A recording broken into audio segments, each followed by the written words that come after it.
y de muchos que pasaron, incluso del blanco y negro al color, o sea, todo ese tránsito de avances tecnológicos, algunos actores lo vivieron, otros no, y a unos les costó más trabajo que a otros, ¿sí?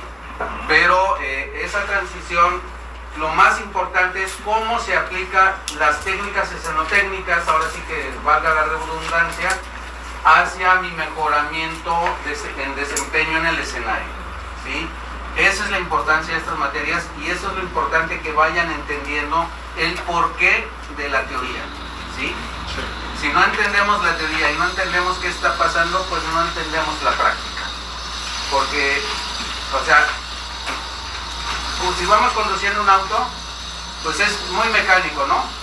Pero tiene una teoría: acelerador, freno, clutch, los estándar, palanca de velocidades, velocidad, volante, llantas infladas a su presión adecuada. O sea, tiene que ver espejeo, o sea, todo eso es parte de una teoría, y por eso los carros se han ido adecuando a construirlos más fácil, para que el conductor esté más cómodo y esté más alerta de todas las partes, ¿no? El claxon, etcétera. Y se han ido adicionando herramientas de manejo, pero todo parte de una teoría, ¿sí? Del desarrollo del movimiento, de la rueda, etcétera, etcétera. No nos vamos a meter más en honduras, pero sí es importante que entendamos todo este concepto. ¿Qué más de la película? A mí me llamó mucho la atención y me sorprendió cómo la gente reaccionó en el momento que le pusieron el primer video que tenía sonido y no se creían, pensaban que él estaba detrás hablando o algo así, y cómo al final vieron que el sonido tiene mucha importancia en una película, tanto como para crear la atmósfera, transmitir emociones y todo eso. Okay. ¿Cuánto? ¿Ya? A ver, perdón. A mí me gustó, bueno, la parte que me gustó de la actuación fue que ellos hacían pantomima, ¿no? Entonces ellos podían tener conversaciones personales mientras estaban actuando, siempre y cuando sonrieran o hicieran como el hecho de tener el beso y esa parte, ¿no?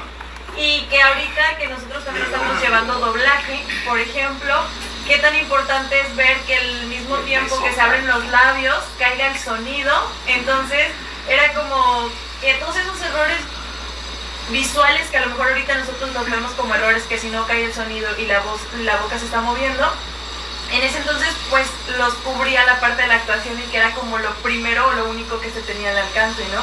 Que era más como ver la historia, que ya al final si no decían lo que era, pues como que no importaba verle los labios o creerle, porque pues me hizo muy chistosa la mutis de y se están peleando y el beso, y no, así más, y ellos entonces está muy interesante esa parte. Ok. Melissa, ¿qué más en la película?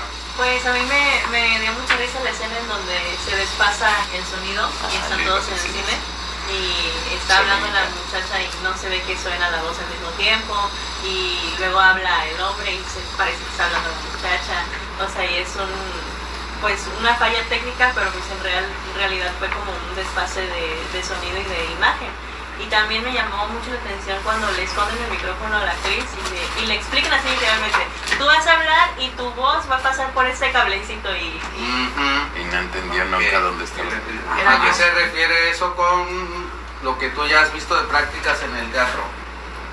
Pues con los desfases que luego hay. Sí, pero la otra que mencionaste. Del micrófono, ajá, de la ganancia, de lo que reciben en cabina. Bueno, no. Del cablecito, ok, pero bueno. Del cablecito. A la siguiente clase, a la siguiente parte que vamos, ya es a sistemas de audio, pero bueno, no nos adelantemos. Hay otra parte de la acústica, psicoacústica, que es bien importante entender. ¿Vale? Es bien importante. Y hay efectos que son primarios de conocer. El primero de ellos se llama reverberancia. ¿Qué es la reverberancia? La reverberancia es el rebote, en términos coloquiales, el rebote del sonido. ¿Sí? Eso es la reverberancia.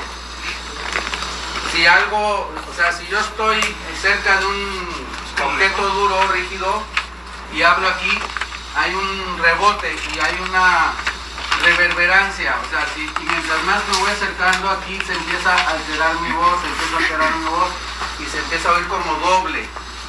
¿Es como un eco? No, es reverberancia, es muy diferente. Ahorita vamos a analizar el eco, pero es esto, este efecto que está aquí muy cercano es la reverberancia o reflexión, ¿sí? Hay reflexiones tempranas y hay secundarias y hay terciarias y más. ¿A qué se refiere esto? Que por ejemplo, yo que estoy aquí parado al centro más o menos del salón, si estoy hablando para allá, mi reverberancia, mi reflexión temprana, obviamente es esa pared. Pero el sonido, como viaja en 360 grados, aunque mi voz y mi construcción física emite el sonido para allá, atrás me está oyendo, pero es por la reflexión también, ¿sí? Y ahí se refiere a los delays o los retrasos, ¿sí? Esos retrasos van a depender de la superficie, de la cercanía de la superficie y reflexión temprana, y sería hasta la secundaria, el techo, aquella pared o la reja serían terciarias o el mismo piso, y eso tiene que ver con un efecto que se llama feedback, retorno o regreso. ¿A qué se refiere este efecto de feedback o regreso? Cuando a veces estamos en un espacio escénico que tenemos un micrófono que se oyen pitidos, ¿sí? Esos pitidos decimos coloquialmente se vició. ¿Se qué? Vició. Vicio. ¿Sí? Estos vicios, lo pongo entre comillas porque no es una palabra correcta, se llama feedback. Estos acoplamientos también se llaman. Es precisamente eso, que están acoplando dos frecuencias similares. ¿Qué quiere decir? Sucede más en los medios que se reproduce, en las bocinas, ¿sí? Si yo emito una frecuencia grave, media o aguda, y la bocina tiene exaltadas esas frecuencias, hay un acoplamiento o un feedback. Y eso es lo que hace que se produzcan esos sonidos, esos pitidos, estos sonidos raros, esos vicios. Vuelvo a poner entre comillas porque no se dice vicio. Decir vicio es un vicio mal hecho o mal aplicado, ¿sí? Se dice feedback o retorno o acoplamiento. ¿Sí? Profe, Mándeme. un ejemplo de feedback es cuando se acerca un micrófono a una bocina y como que empieza a circular el mismo sonido. Ajá. Y ahí se oye como un eco. Pongo entre comillas eco porque no es eco. Es precisamente un acoplamiento, una reverberancia, una reflexión. Y se está hagan de cuenta, el efecto visual ideal sería poner dos espejos, ¿sí? Me reflejo en uno, pero atrás de mí hay otro espejo y mi imagen se repite y se repite infinitamente. Sí. Eso es el feedback, eso es el acoplamiento, nada más que aquí en los espejos es visual. Sí, se repite aquí, se repite acá y luego se vuelve a repetir aquí y otra vez acá, porque los espejos están uno con otro. ¿Sí? Eso es lo que se pasa en sonido. Si tenemos muy cerca el micrófono de la bocina, viene un acoplamiento y se va repitiendo hasta que se dispara. Pero se va a disparar en la frecuencia que se está acoplando. Si se está acoplando en las frecuencias graves, el grave se va a ir, ¿sí? O si está en las frecuencias medias, se va a ir, o si está en las frecuencias agudas, pues se va a ir un silbido. Y ahí entonces empezamos a darnos cuenta que la teoría me vuelve a servir. Si el pitido es grave, pues tengo que alterar los graves. ¿Sí? En los tonos graves tengo que modificar. Si se están las frecuencias medias, pues tengo que modificar las frecuencias medias. Y si están las agudas, pues tengo que modificar las frecuencias agudas. ¿Hasta dónde?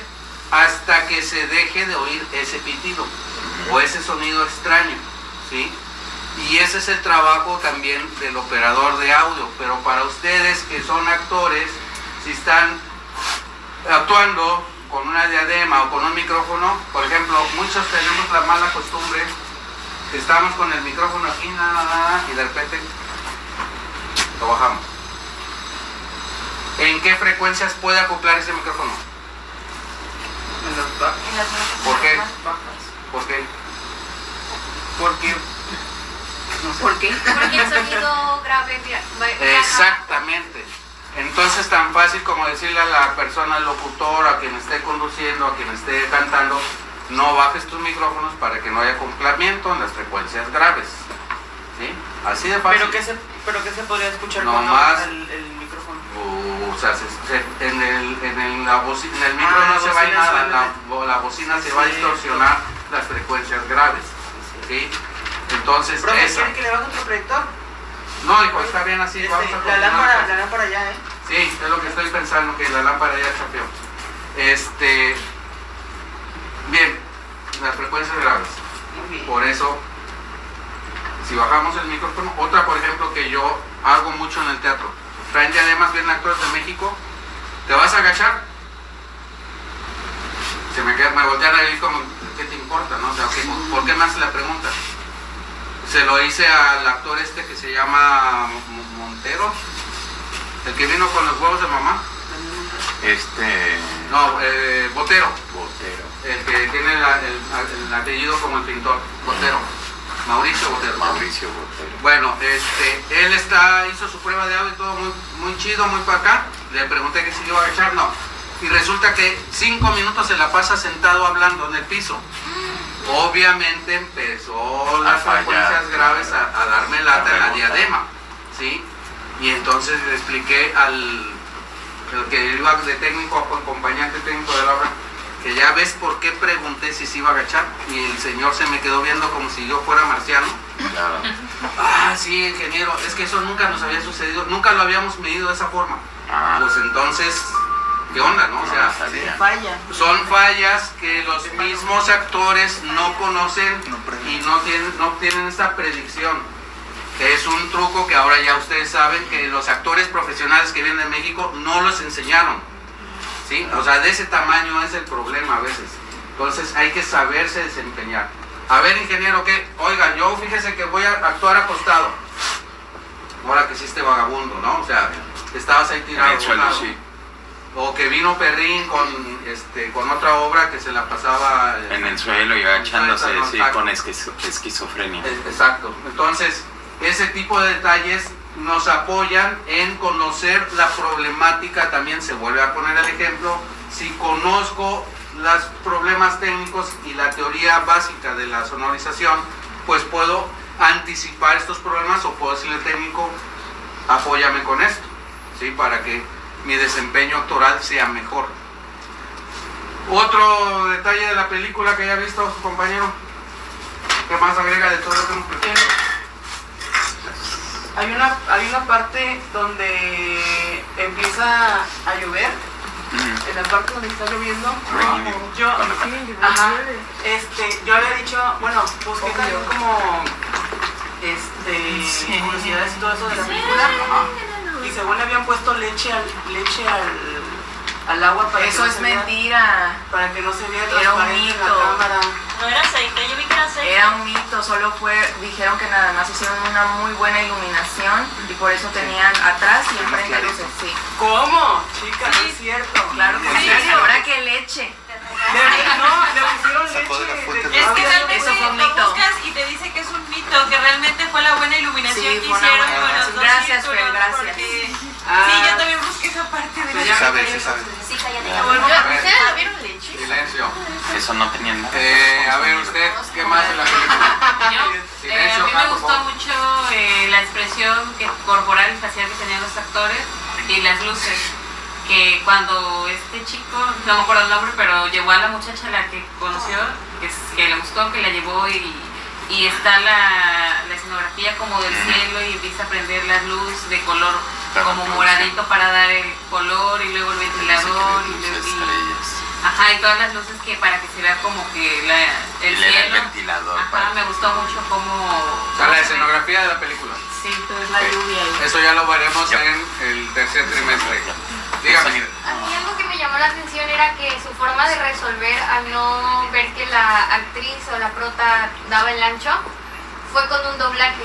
Creo que eso está muy padre y hasta uno lo puede usar a pesar de que tiene a lo mejor voz y dicción. Me recuerda a veces a los conciertos que usan como un Pues no tanto playback, porque a veces sí les ponen sonido a las voces de los cantantes, pero no los dejan 100% solos y solo con la música.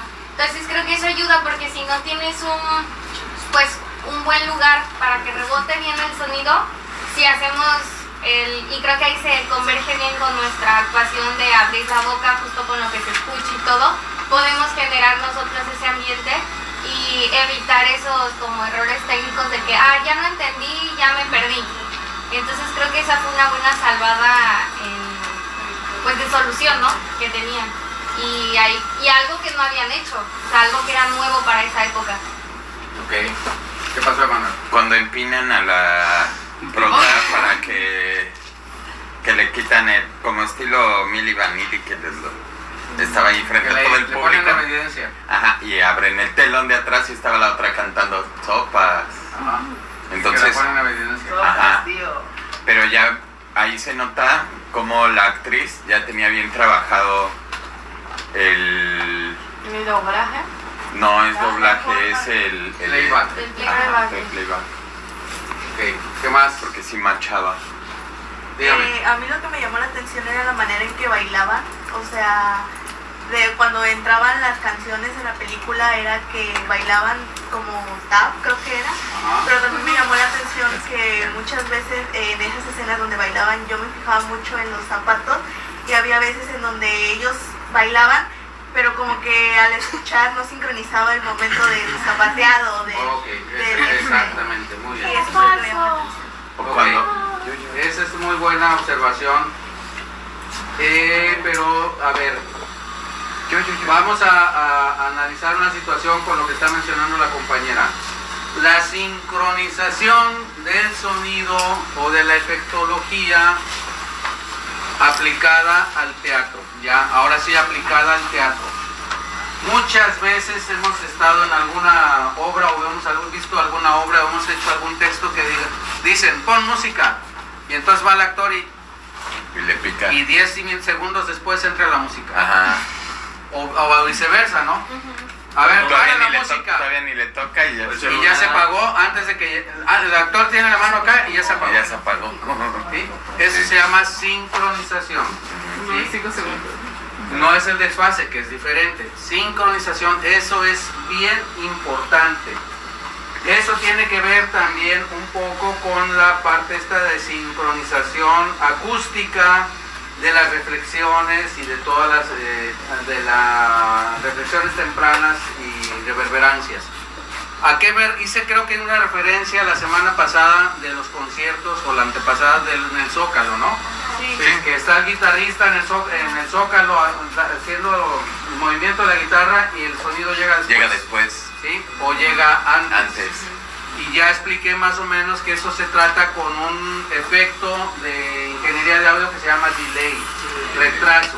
Que el delay puede ser adelantar o atrasar, aunque el nombre técnico sea delay, retraso, ese delay se puede adelantar o atrasar para que sincronicen los movimientos del actor o del músico o de la persona que está hablando con el sonido, ¿sí? Entonces, eso es bien importante también. Tiene que ver con las reflexiones tempranas, con las reverberaciones. ¿A qué me refiero con eso? Tiene que ver, pues que si estamos en un espacio como el Zócalo, precisamente, que está el sonido, el guitarrista o el grupo musical o no sé qué, si estamos parados junto al Emporio, no sé si se les ha tocado, o cerca del Emporio, se oye una reverberancia por los edificios que están ahí, porque del lado al mar pues el sonido se va en casa de su mamá, está lejos, pero de este lado tenemos el Emporio, tenemos el Faro Carranza y tenemos otros edificios que hacen que rebote el sonido, y muchos ingenieros malos no se fijan en ese problema en el Zócalo, entonces se oye bastante extraño que se tin tin tin tin tin tin tin tin tin, o la batería, ¿no? No es un eco, sino que se oye una repetición. Sí. Y eso hace que también se distorsione el sonido para la escucha, obviamente. Sí, es como si yo pego aquí en la mesa y se oye ¿sí? Entonces, obviamente en un sonido solo no pasa nada, pero ya a la hora que es la parte acústica de la batería o de la guitarra o del mismo cantante, ese rebote, esa reverberación, esa reflexión está molestando. Arruina el audio. Exacto. ¿Cómo se domina eso? Pues muy fácil. ¿Con qué tiene que ver? Con la direccionalidad. Redirijo la bocina para que no rebote en los edificios. O pongo hago una ingeniería, por eso se llaman ingenieros de audio. Hago una ingeniería para que se eviten o erradicar esas reflexiones. ¿Sí? Vamos entendiendo la onda de los... Ya entendimos delay, ya entendimos el feedback, ya entendimos reflexiones tempranas. Hay dos temas bien importantes que tienen que ver con esto. En cuanto a las reflexiones, tenemos las reflexiones, pero el caso contrario, tenemos las absorciones. ¿Sí? O sea, el sonido puede reflejar o reflejarse o puede absorberse. ¿Sí? ¿Y de qué va a depender? Pues de la superficie. Perdón, concreto, vidrio, plástico, mármol, etcétera, son reflejantes, ¿sí? Esto refleja. ¿Cómo evito que se refleje aquí? Con materiales absorbentes. Materiales absorbentes, tela, unicel, los conitos estos de hule espuma, los hule espuma propiamente, y precisamente en los estudios se hacen como estas figuras como de cono de huevo. Ajá. Pero ojo, aparte del material tiene que ver la forma. El que parecen como piramiditas. Exacto, pero tiene que ver la forma. De hecho, ¿por qué tienen esa forma? Para allá voy.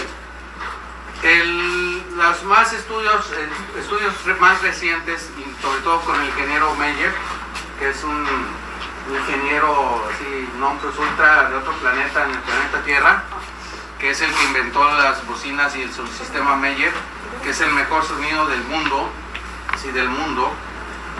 Él hizo un estudio y descubrió que no es tanto la forma, sino lo que se tiene que hacer, y se está aplicando en los estudios modernos, las diferencias de volumen en las paredes, ¿sí? O en los superficies reflejantes. No sé si han observado el auditorio del IBEC. Sí. Que tiene esta situación. ¿Por qué hicieron eso en el auditorio del IBEC? Precisamente porque tiene mucho... como es muy pequeño el espacio, tiene mucha reverberancia, muchas reflexiones, y entonces hicieron esto en las de madera con esas modificaciones de superficie para que el sonido, el sonido es direccional. Le habla Melissa.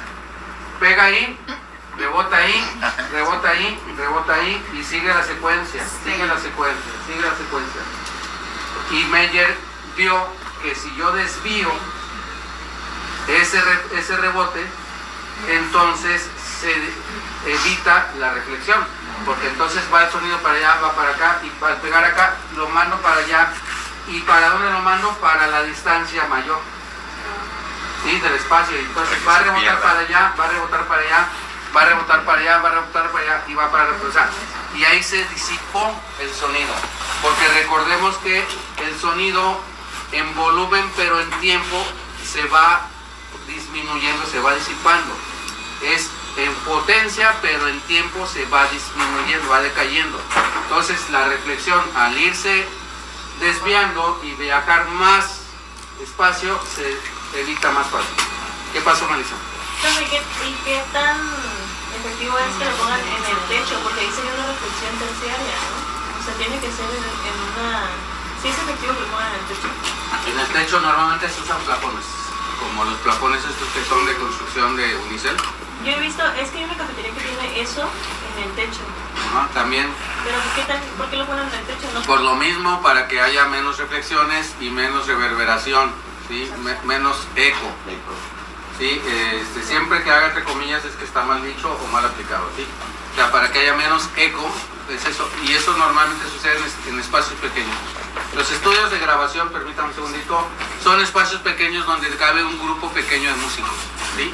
y precisamente le ponen alfombra, le ponen a veces alfombra en las paredes, o este material de espuma acústico absorbente. Los techos también son así para que el sonido del guitarrista precisamente no pase esto, se escuche limpio, ¿no? Si hace un golpe en el kick, en el bombo, se escuche limpio y no tengas esas reflexiones que ensucien la grabación. Sí, porque luego ponen al baterista, lo ponen como en una cabina. Incluso hasta hay cabinas especiales para batería. Lo separan del resto de los músicos. A veces ponen el baterista en un cubículo especial y al grupo separado. ¿Para qué? Para que el sonido de la batería no ensucie los micrófonos del cantante. Sí, pero todo es en base a estudios. Dígame. Todo eso tiene que ver con su variedad arquitectónica. Con psicoacústica. El reflejo del sonido. Así es. Pero el cálculo de o sea, lo ven los ingenieros de sonido, el cálculo de todas las partes, porque supongo que es un trayecto específico para cada parte del escenario. A ver, el sonido del teatro clavijero, por poner algo así a la mano que todos conocemos, vino un especialista en estudios acústicos a diseñar la ubicación de las bocinas, la potencia de las bocinas, el arco, el ángulo de las bocinas, para que se hiciera todo el público escuchara casi al mismo tiempo y casi a la misma potencia el sonido. O sea, se hizo un estudio que duró 4 días. ¿Sí? O sea, sí hay especialistas, hay aparatos especiales que se llaman sonómetros y hay aparatos especiales que son osciloscopios. Y el ingeniero acústico trae todos esos equipamientos, trae obviamente una computadora que recibe toda esa información y empieza a tirar cálculos. Y lo ajusta, sí. Y lo ajusta. Y de hecho hay programas, hay aparatos, se llaman procesadores de audio, que en el teatro tenemos uno, luego se los voy a enseñar, en el cual yo puedo hacer predicciones. O sea, por ejemplo, el procesador tiene un software y yo a ese software le digo, tengo talas bocinas de tal marca o de tal potencia, con unos amplificadores de tal marca con tal potencia, y entonces el software me dice, bueno, pues tienes que poner tus bocinas, que si es el sonido lineal, en ese ángulo y con esa curvatura, de acuerdo a, yo obviamente le tengo que decir cuánto mide el espacio escénico, cuánto mide el auditorio, y él me hace toda la predicción.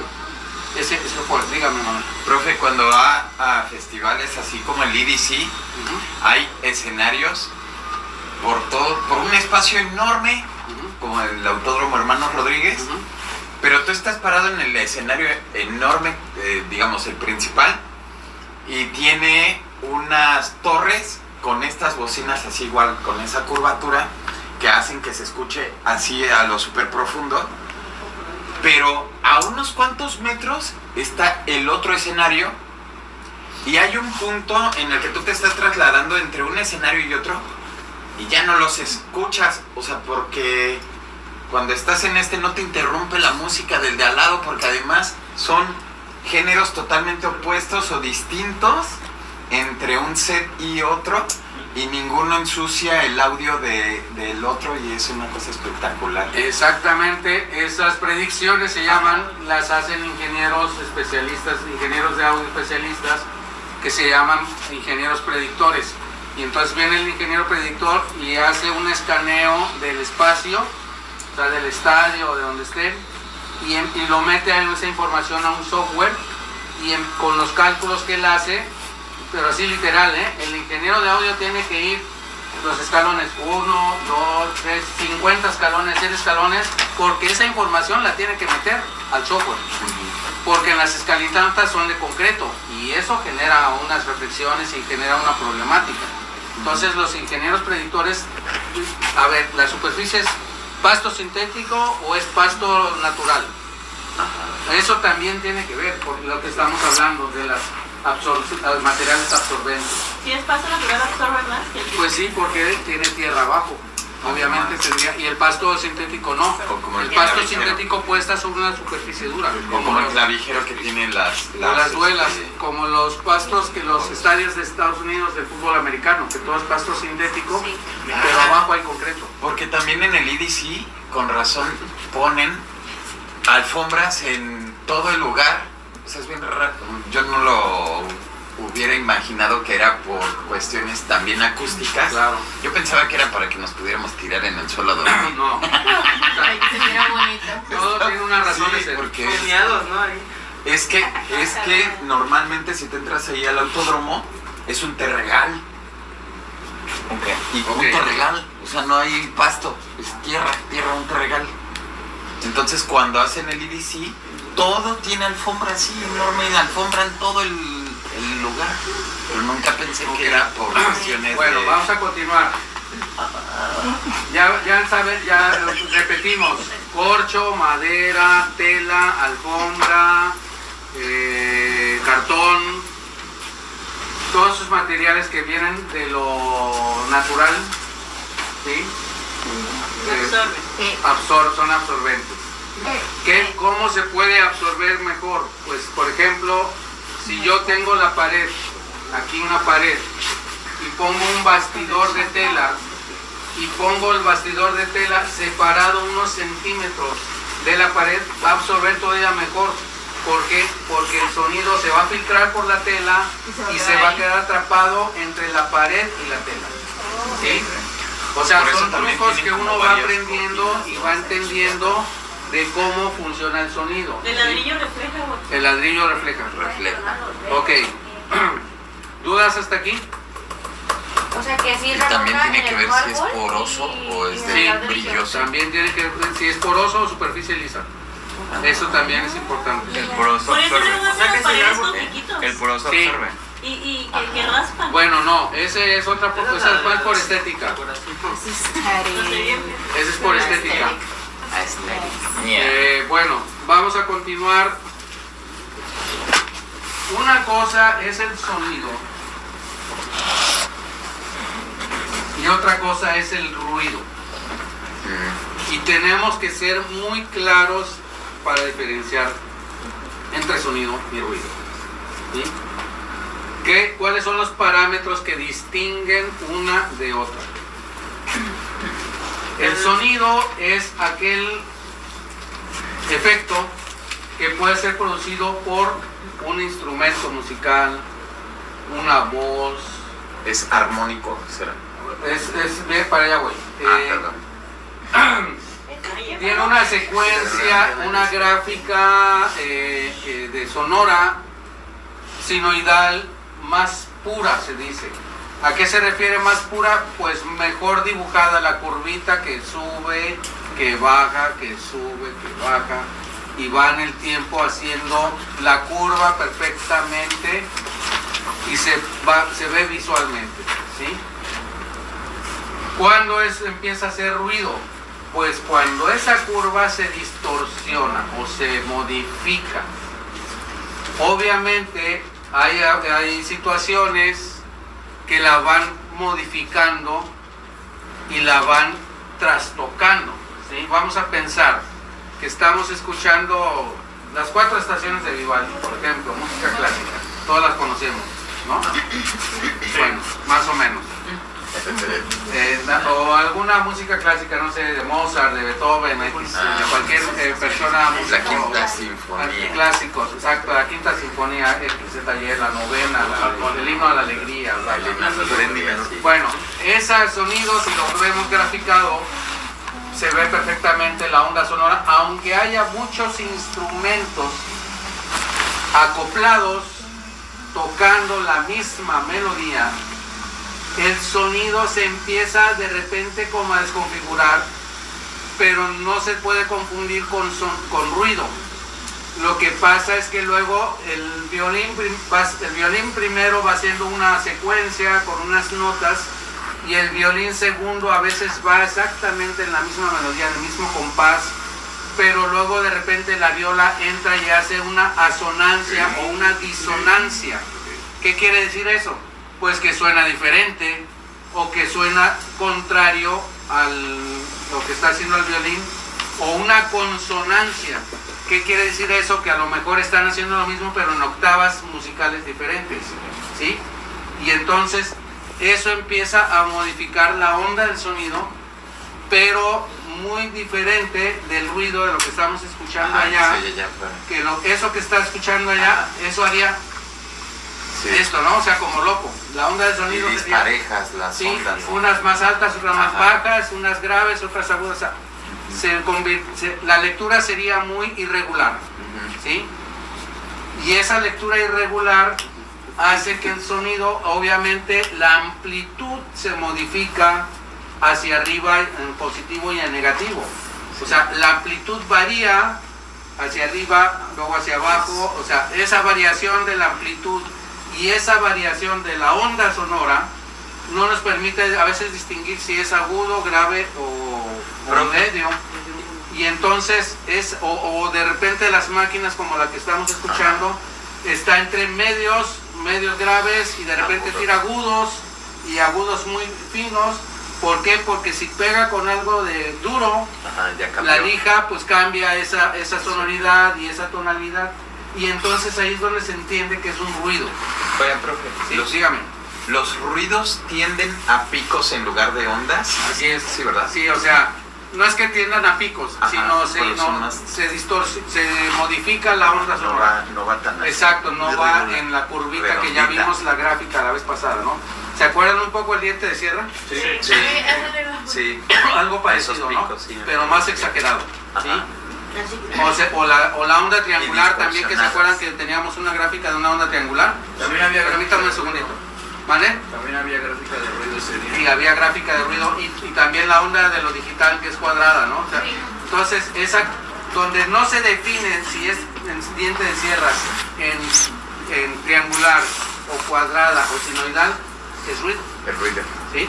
Ok. Dígame. ¿Y el rock o el metal sería rock? Para allá voy. Acá había una pregunta. ¿No? Ok. Para allá voy. Levanta la mano. ¿A qué se define o por qué el rock se considera a veces ruido? Eso es un mal término. O sea, no es que sea ruido, voy a explicar, permítame. Lo que pasa es que la amplitud sonora en el rock se altera mucho, ¿sí? Y de repente las guitarras eléctricas meten efectos precisamente que se llaman distort, ¿sí? Y ese distort, entonces los puristas del audio dicen, si estás distorsionando es ruido, ¿sí? O los músicos puristas de la música clásica o de la onda tranquila dicen, no, es que eso es ruido, o sea, estás distorsionando, estás alterando, no estás usando instrumentos que se oigan no naturales, como una guitarra acústica, es una guitarra eléctrica que distorsiona la acústica de una guitarra, o un violín eléctrico que distorsiona la acústica de un violín, o un teclado que modifica las ondas sonoras y las hace oscilar, y entonces todo eso, pues si estás distorsionando estás haciendo ruido. Y aparte, el volumen ahí es demasiado alto, en decibelios, medido en decibelios, entonces pues los puristas dicen el rock es ruido. Porque saturan el audio. Porque saturan, porque distorsionan y porque es demasiado fuerte. No es que sea ruido, y hay rocks o gente que, o sea, si sabemos de Ian Page, de Led Zeppelin, el guitarrista, estaba considerado un dios de la guitarra, y cuando le pusieron una guitarra acústica les demostró que era, perdón la expresión, Juan Camaney tocando la guitarra. Sí, o sea, era un cuate que tocaba limpísimo, excelentemente bien la guitarra, y como dominaba tanto la guitarra, se daba el lujo de hacer todo lo que hacía. Una canción clásica, Escalera al Cielo, de Led Zeppelin, se ve la virtuosidad de Ian Page interpretando la guitarra. O vamos a más cerca, que eso estaba muy bien, muy lejos. Roger Waters y David Gilmour de Pink Floyd hacen lo que quieren con la guitarra, ¿sí? Uno con la guitarra y otro con el bajo, o sea, y los que empezaron así con todas esas modificaciones, pues los grandes Beatles, Paul McCartney y George Harrison con las guitarras. Carlos Santana lo que hace con la guitarra. Luego en Estados Unidos, Carlos Santana, el que tocaba el himno también se me va, el negrito Chuck Berry. No. Lenny Kravitz. No, se me va el nombre, no me acuerdo.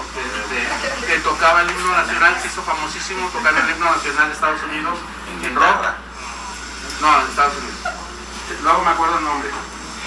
Excelente guitarrista. Jimi Hendrix. O sea, excelentes guitarristas. Santana es un virtuosísimo de la guitarra, egresado del Conservatorio de Música de la ciudad de Guadalajara. Y se fue, estudió música clásica, terminó su carrera y se fue a Estados Unidos a experimentar, y allá fue donde ya desarrolló toda su carrera de rock, pero egresado de música, era una trilista de guitarra.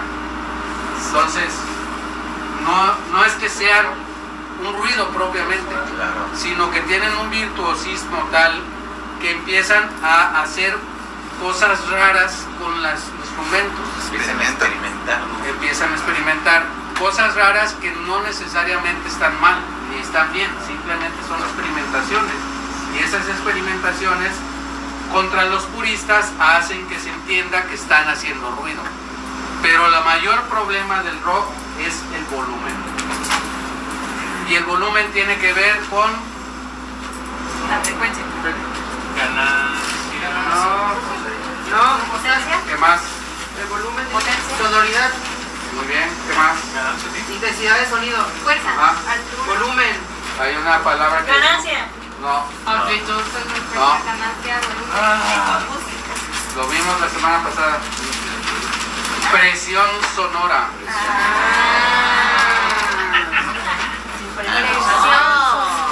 Que se mide en presión sonora, se mide en Hertz, tiene que ver con frecuencia. Ya ven, chavos, Aquí está, porque aquí no tenemos. Sí, decibeles. decibelios, exactamente. A ver, por ejemplo, un concierto de la Filarmónica Boca del Río en Foro Boca se ha tomado con el sonómetro, que es el que mide la potencia del sonido, la presión sonora, y no levanta ni siquiera 60 decibelios. Y eso tocando toda la orquesta a todo volumen. Cuando un concierto de rock no baja de 100 decibelios. ¿Sí? Y decimos, no, es que es muy poquita diferencia, son 40 decibelios. Sí, pero es que, a ver, en el sonido tenemos un factor, y en la iluminación, en sonido y en iluminación, ojo, tenemos un factor que se llama cuadrado inverso. ¿Qué sí quiere decir el cuadrado inverso? Quiere decir que si yo emito un sonido y a 1 metro tiene 10 decibelios, a los 2 metros el cuadrado inverso significa que va a bajar 3 decibelios a la siguiente distancia. ¿Esto qué quiere decir? Que a 1 metro se escucha a 10 decibelios, a los 2 metros se escucha a 7 decibelios, a 3 metros se escucha a 4 decibelios. Y a 5 metros se escucharía a 1 decibelio. ¿Sí?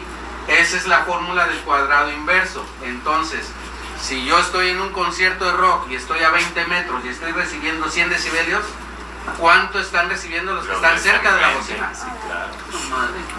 ¿Sí? Ese es el problema del rock.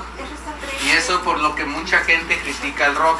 Y efectivamente, el rock no sería necesario que subiera tan escandalosamente fuerte, sino que luego los mismos rockeros se apasionan y se alocan. Y no solo los rockeros, los salseros también, los gancheros o los gruperos estos de música. Y si se pasan ya se convertiría en contaminación. Exactamente, y para allá vamos. Donde ya empieza a exceder los límites naturales. O sea, el oído humano, para que funcione adecuadamente, su máximo son 80 a 90 decibelios. Y ya empieza a ser molesto. Ya empieza a ser molesto.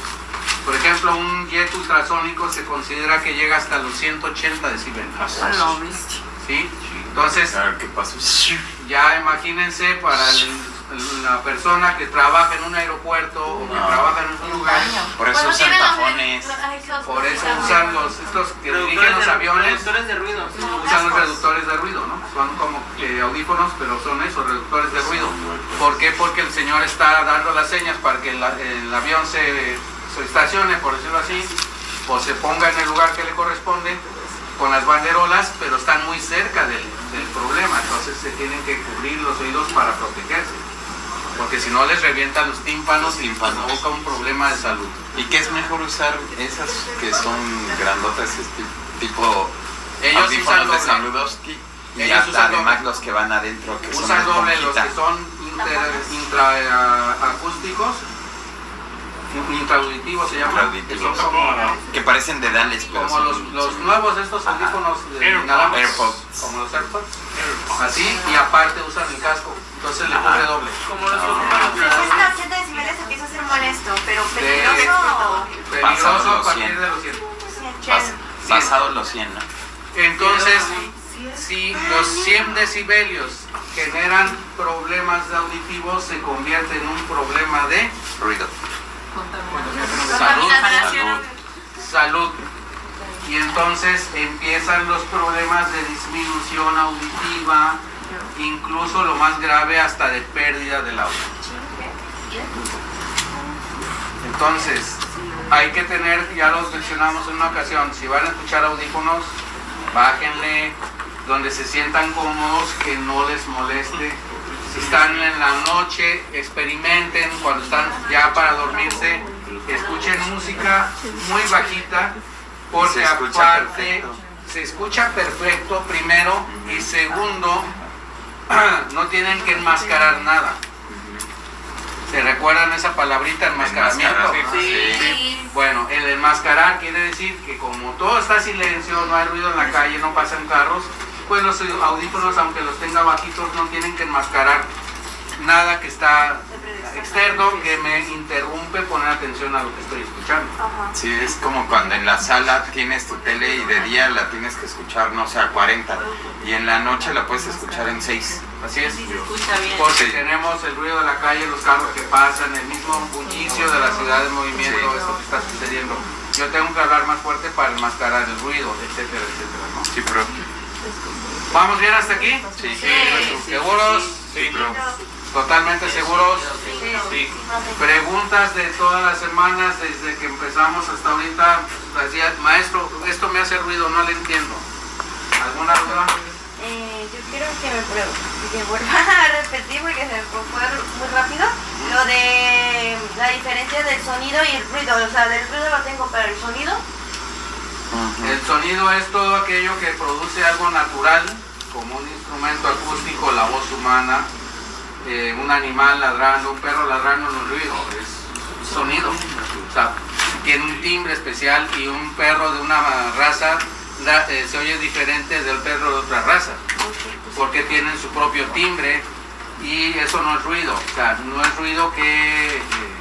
o sea, todo sonido es todo lo que ya lo vimos, ¿no? Desde el principio. El sonido es una energía ondulatoria que viaja a través del espacio y del tiempo, que se reproduce mejor en espacios al aire que en espacios sólidos, en espacios que no tienen, digo, en sólidos se reproduce más rápido, en el aire se reproduce más lento, en los líquidos se reproduce en término medio, etcétera, etcétera, etcétera. ¿Sí? Sí. ¿Dudas de frecuencia? Yo tengo una duda. Dígame. ¿Cuál es, o sea, la diferencia en la de que el oído del humano percibe de 0 a 300 Hz y que la presión sonora nosotros tenemos los desnivelios? O sea, saber la diferencia entre ambos para no confundir. A ver, Hertz es una medida precisamente de frecuencia, ¿sí? Okay. Para saber el tono, graves, medios y agudos. ¿Estamos claros? Okay. Decibelios es para medir la potencia y la sonoridad, por ejemplo, la potencia. Y se mide en decibelios, y ese es porque Bell es el que inventó esta fórmula, tiene que ver con la presión atmosférica y tiene que ver con los joules y todo eso. No me quiero meter ahí porque es meterme a una clase de física que no estamos en. Así que, por ejemplo, yo puedo percibir una canción en tonos muy agudos, pero a unos desnivelios de 50. Sí. Ah, ok, ya. Sí, sí. Por ejemplo, el violín. El violín tiene tonos aguditos comparado con un violoncello. Ajá. O con un contrabajo. ¿Sí? Puede estar sonando al mismo tiempo. ¿Sí? Obviamente, y pueden estar sonando casi al mismo nivel. ¿Sí? ¿Qué tiene que hacer el violinista? Meterle más fuerza, meterle más enjundia. ¿Para qué? Para equiparar el sonido del violín, que es pequeñito, contra el cello, que nomás con pasar el arco tantito ya se oye mucho. Ahí no sería enmascarar. No, porque ahí se tienen que acoplar para hacer ahí sería la sincronización. Exacto, ahí tienen que hacer música. Ah, música. ¿Sí? Y entonces la música ya es otro boleto, hacer música ya es otro boleto. O sea, tiene que ver, ya lo vimos, con tiempos, con sonido y silencio. Y las notas musicales, que tampoco estamos en una clase de música, ya creo que tuvieron alguna clase de música, donde vieron solfeo básico, do, re, mi, fa, sol, la, si, y un poco de entonación, etcétera, etcétera. Pero esa no es nuestra clase. Okay. Bueno, ¿más dudas? Yo sí, dígame. para quedar fuera. Sí. El efecto Haas Ajá. se supone que es la percepción del sonido de varios, o sea, de qué lado lo voy a percibir y qué tan lento me va a llegar del otro lado del oído. A ver, hay una confusión ahí que vamos a aclarar, es pertinente. El efecto Haas es lo que pusieron en la mesa de trabajo para estudiar cuál era el efecto del sonido en el ser humano con referencia a la emisión de un sonido y la percepción del mismo. Y entonces se hizo muy seriamente una medición. Bueno, entre el oído derecho y el oído izquierdo tienes una diferencia de tantos centímetros. ¿Sí? En un anglosajón, que es su construcción diferente a una persona de raza oscura, o a nosotros que somos una construcción latina o combinada, somos salsa, ¿no? O sea, entre españoles, indígenas, afros, o sea, somos muy mestizados, estamos muy mestizados, europeos. Y los anglos tienen una construcción más clara porque ha sido una raza más pura, por eso no se ha combinado tanto. Entonces, obviamente, ellos tienen una construcción de su físico muy estándar. Y son tan estándar que cuando estaban los forenses médicos con un cadáver dicen, este es sajón, nomás al ver el cráneo. O sea, este es blanco, es caucásico. O dicen, este es oriental, de acuerdo a la construcción craneal, ¿no? Etcétera. Entonces, hace cuenta que agarraron una reglita y se midieron la distancia entre oído y oído. Lo que hicimos con Becker con las fotos. Entonces, esa distancia de oído a oído, dijeron, bueno, voy a emitir un sonido en la frecuencia 1000 Hz, que es una frecuencia media, exactamente es la mitad de la frecuencia del oído humano. A 1000 Hz voy a emitir un sonido a tantos decibeles. Y pusieron 2 receptores de sonido a percibir a esa distancia cómo se percibe el sonido. Y lo único que notaron es que había una diferencia de milisegundos cuando el sonido provenía de un lado entre uno y otro. ¿Esto qué quiere decir? Si me habla ella, su voz la voy a percibir aquí y en tantos milisegundos la voy a percibir de este lado. ¿Sí? Pero en los 2 oídos la voy a escuchar. Ese es el efecto. O sea, entender que un sonido me va a llegar primero de un lado que de otro, ese es el efecto. Obviamente que ese efecto aplicado a al diseño sonoro tiene que ver con lo que ya vimos, del sonido ambiente, tipo ambiental, del sonido surround y mucha efectología que se ha creado en base a ese estudio del efecto Haas. ¿Sí? No sé si ya quedó un poco más claro. ¿Sí? ¿Dudas al respecto? El efecto Haas nos ayuda a entender la direccionalidad del sonido. O sea, es ¿Sí? Ahora sí que psicológicamente hablando, si yo escucho más fuerte un sonido de este lado, sé que viene de acá y volteo hacia donde está el sonido. O si estoy volteando para allá y me habla acá Salvador, voy a entender con el efecto Haas en mi cerebro que el sonido viene de atrás, pero de este lado. Y entonces giro mi cabeza y le pongo la opción. O sea, nada más es el concepto del estudio, es el efecto Haas. ¿Sí? Pero aplicado ya al diseño sonoro, incluso les puse el ejemplo de Pink Floyd de The Wall, ¿no? Con el helicóptero. Cuando vuela. Que sentimos cómo viene el helicóptero, viene de este lado, transita hacia el lado izquierdo y se va, ¿no? O un tren, por ejemplo. Eso tiene que ver con la direccionalidad, con el efecto Haas en base a este estudio. ¿Y cómo hace el diseño el ingeniero de audio? Pues precisamente en esa diferencia del efecto Haas, que ya lo tiene muy presente, cuáles son los milisegundos que tarda el oído derecho en percibir del lado izquierdo, y lo aplica a esa ingeniería de audio para hacer efectos. ¿Sí? Dígame.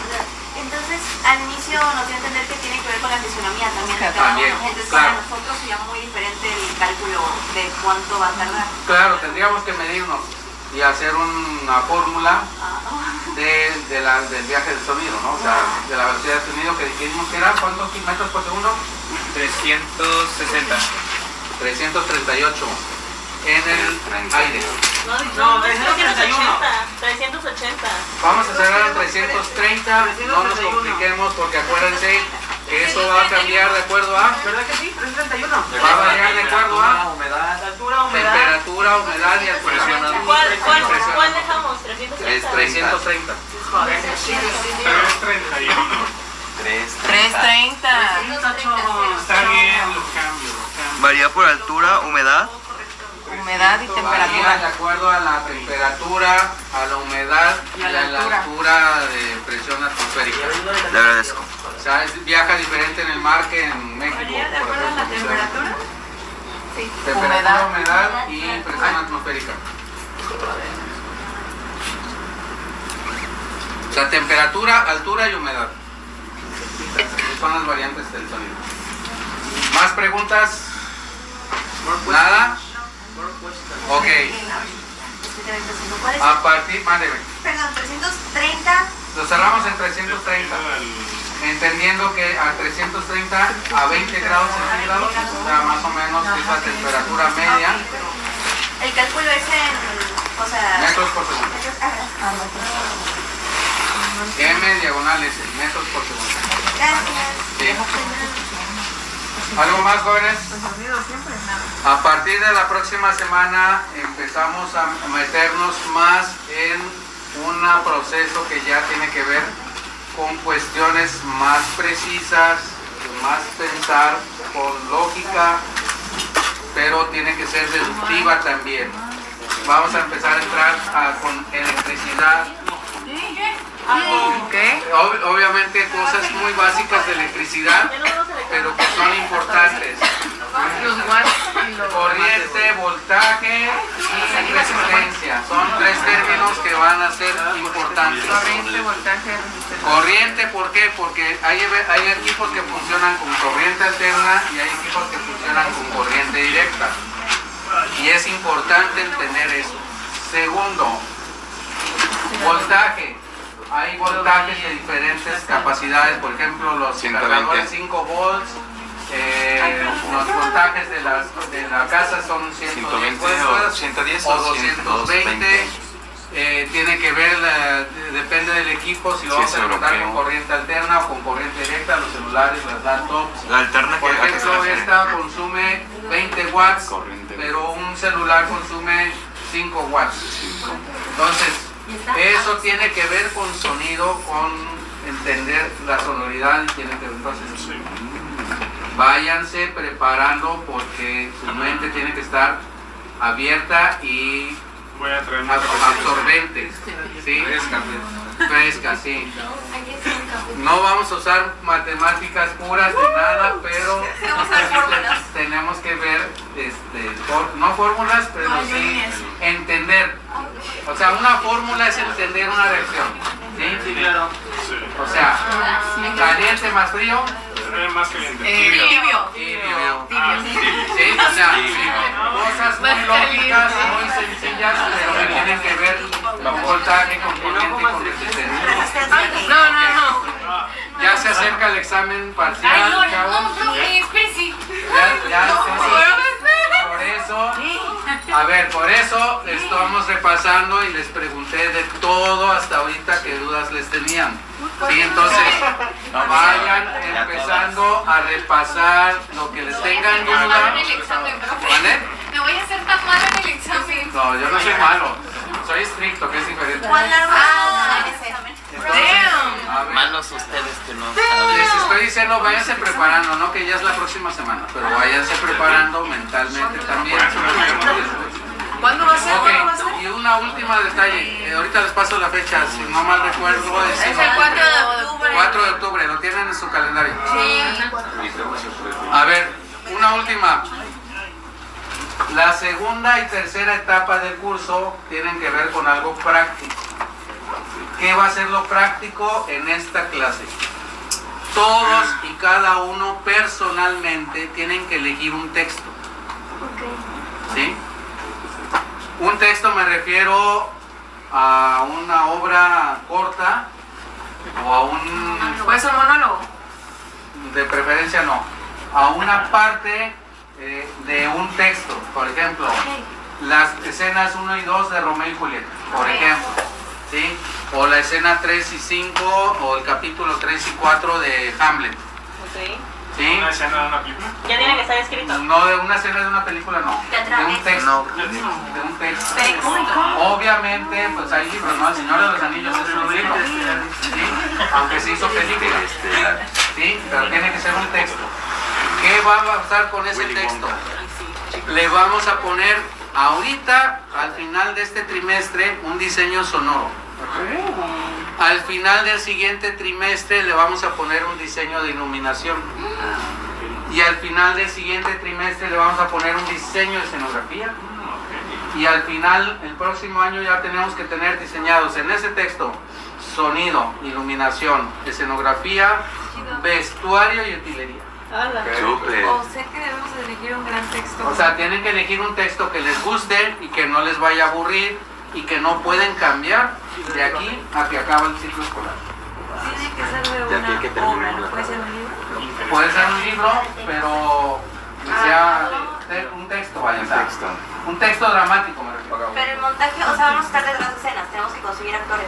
No. Va a ser todo. No lo vamos a llevar a cabo. Sí. No, que no digas que No se va a ejecutar. Ojo, escrito pero práctico, porque al final de este trimestre le van a tener que poner efectos sonoros y van a tener que grabar los efectos sonoros. Pero no lo vamos a presentar. Los efectos sonoros, sí. Los efectos sonoros, O sea, Pero como la tipo obra en general, Foley. ¿no? Vamos a hacer Foley. Vamos a hacer Foley. más o menos. ¿Sí? Más o menos. Lo acabo, por eso fue encargado esta tarea de vean que vieran esta película, ¿sí? Esta película que vimos, que hay problemas de direccional con los micrófonos, que hay que tener cuidado con los micrófonos, que tiene que haber sincronización, que tiene que haber una lógica, ¿sí? Si el bailarín estaba zapateando en el madera, se oía diferente que cuando baila en la lluvia o en el charco, ¿sí? Pues ahí tiene que haber un diseño sonoro. ¿Sí? Y tiene que haber una metodología de ese diseño sonoro para que cumpla con la temática, con el texto, el contexto y toda la parte narrativa de lo obra. ¿Sí? Por eso tiene que ser un texto con una dramaturgia para que puedas haber un seguimiento de personajes, de situación histórica, de ubicación física, geográfica, perdón. Tarzán va a sonar diferente que Hamlet. Hamlet va a sonar diferente que La Sirenita. Pero tenemos que El Rey hacer León. el guión normal y el guión de dirección. ¿Vale? El guión normal y el guión de dirección. No. Nada más. A ver, ¿por qué un texto dramático? Si yo me pongo a leer un texto, por ejemplo, de Emilio Carballido, Cosas de Muchachos, que es una obra muy clásica de jóvenes desde el 70,